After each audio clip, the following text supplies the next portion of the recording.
വീട്ടിൽ പോയിട്ട് വരുന്ന വഴിയാണ് വെറൈറ്റീസ് കുക്കുകളെ കണ്ടപ്പോൾ കുറച്ച് നേരം അവിടെ നോക്കിയിരുന്നു കേട്ടോ. പിന്നെ നമ്മൾ കുറച്ച് മീൻ വാങ്ങിച്ചത് നമ്മുടെ കുഞ്ഞുമണീസ് നമ്മളെയും കാത്ത് അവിടെ നിൽക്കുന്നുണ്ടല്ലോ. നമ്മൾ ഇന്നലെ പോയതല്ലേ, അപ്പോൾ അവർക്ക് വേണ്ടിയിട്ട് ഒരു 100 രൂപേൻ്റെ മത്തി മേടിച്ചു കേട്ടോ. വണ്ടി കൊണ്ടുവന്ന് നിർത്തിയ അവിടെ തന്നെ ഞാൻ ഓടിപ്പോയി നമ്മുടെ കുഞ്ഞുമണീസിന് മീൻ കൊടുക്കാൻ വേണ്ടിയിട്ട്. ഞാനിവിടെ വന്നപ്പോൾ ഈ പഞ്ചായത്തിലുള്ള മൊത്തം പൂച്ചകളും നമ്മുടെ മുറ്റത്തുണ്ട് കേട്ടോ. നമ്മൾ വളർത്തുന്നതും അല്ലാത്തതൊക്കെ ആയിട്ടുള്ളവർ ഞങ്ങളെയും കാത്തിരിപ്പുണ്ട്.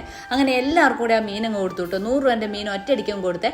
നോമ്പ് തുറക്കാനാണ് ഈ സാക്ക് സമയമായി വരുന്നുണ്ട് കേട്ടോ. 6 കാലമായപ്പോഴാണ് ഞങ്ങൾ ഇവിടെ എത്തിയത്. 5 മിനിറ്റ് കൊണ്ട് എല്ലാം ഉണ്ടാക്കണം എന്നുള്ള ഒരൊറ്റ ടാർഗറ്റ് ഉണ്ടായിരുന്നുണ്ട്. വേഗം വാതിൽ തുറന്നിട്ട് അപ്പുക്കുട്ടനെയും കണ്ട് അവനോട് ഒരു ഹായ് ഒക്കെ പറഞ്ഞ് വേഗം ഞാനും ഉണ്ണിക്കുട്ടനും കൂടെ കുറച്ച് ഫുഡ് ഉണ്ടാക്കാൻ വേണ്ടിയിട്ട് പോയിട്ടോ.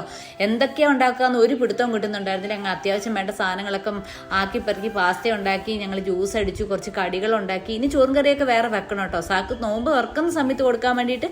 പിന്നെ സാക്ക് പരാതി പരിഭവങ്ങളൊന്നും ഇല്ലാത്ത ആളായതുകൊണ്ട് വലിയ കുഴപ്പമില്ലാണ്. പാസ്തയ്ക്കാണെങ്കിൽ ഭയങ്കര എരിവായി പോയിട്ടോ. തിന്നാൻ പറ്റാത്ത എരിവിലേക്കായിരുന്നു ഉണ്ണിക്കുട്ടൻ ഉണ്ടാക്കിയത്.